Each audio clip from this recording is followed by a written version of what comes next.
So this is part three.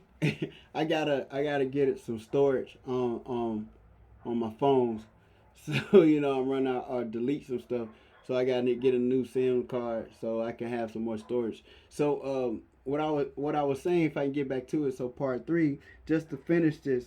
So Christ is building their faith up. Christ is allowing them to deal with some rejection. His disciples some rejection because every perspective or what every mission that you have from God is not going to be accepted the way you think necessarily. Everybody is not going to be coming with lollipops and rainbows to accept and adhere to your message. And a lot of people nowadays going to be a lot of it's going to be a lot of critics that's going to attack you and say things about you and run your name through the mud and say what you think, who you think you are, what you think you're trying to do.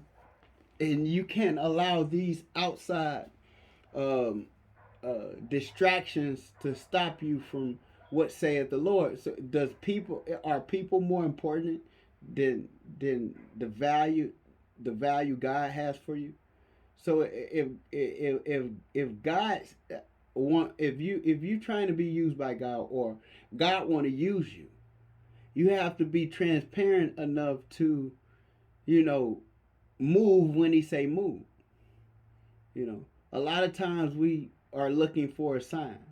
You know, so the disciples didn't sit there and necessarily fight Christ. I'm sure they had some, their own, opinions about why you telling us to do this, but you have to be mindful enough that if you care too much about people receiving you, then you can't get anything done.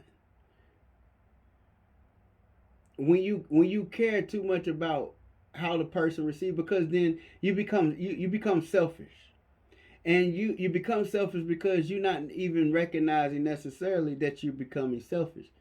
You withholding the very thing that God want to do for you and open up. The very blessing that God has for you, you can't get to because you thinking that your way is better than God's way. You know what I'm saying? You think that your outcome is better than God's outcome for you.